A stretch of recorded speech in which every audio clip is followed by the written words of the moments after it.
মুখ্যমন্ত্রীর আমলে 15 বছরে তৃণমূলের ব্যাপক দুর্নীতি হচ্ছে।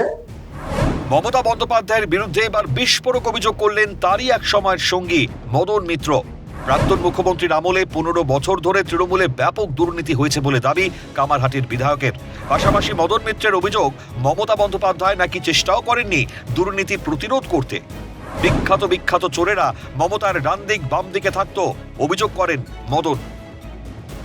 আমার দলের মুখ্যমন্ত্রী দলের দুর্নীতি নিয়ন্ত্রণে সিপিএম যেমন কমিশন বসিয়েছিল, দুর্নীতিরোধ কমিশন, এরকম কোন মুভমেন্ট তৃণমূলের আমলে দেখিনি। এবং বিখ্যাত চোর বলে যারা পরিচিত ছিল তাদেরকেও আমি কখনোই ডান দিক বাদিক ছাড়া দেখি।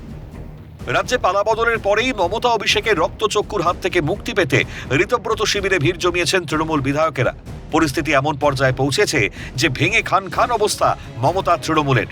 দীর্ঘদিনের পুরনো সঙ্গীরাও মমতার হাত ছেড়ে স্বাধীন চিত্তে রাজনীতি করার সাহস দেখাচ্ছেন। প্রথমে পথ বদল না করলেও পরবর্তীতে মমতার সঙ্গ ছাড়েন মদনও। এবার সেই মদনের মুখেই প্রাক্তন মুখ্যমন্ত্রী নিয়ে বিস্ফোরক অভিযোগ। এমনিতেই পালাবদলের পর প্রাতিষ্ঠানিক দুর্নীতির দায়ে জর্জরিত মমতা বন্দ্যোপাধ্যায়।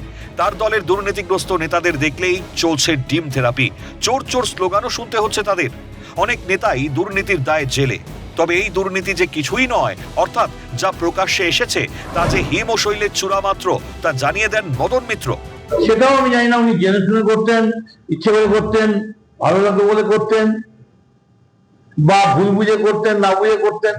কিন্তু মুখ্যমন্ত্রীর আমলে 15 বছরে তৃণমূলের ব্যাপক দুর্নীতি হচ্ছে, যার সামান্য একটু চূড়া এইসব বেরোচ্ছে, চুরি হেন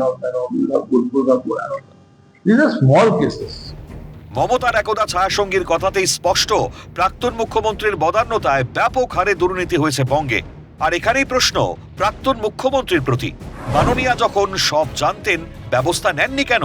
নাকি বিজেপির দাবি মতো লাভের গুড় কি তবে আপনিও খেয়েছেন?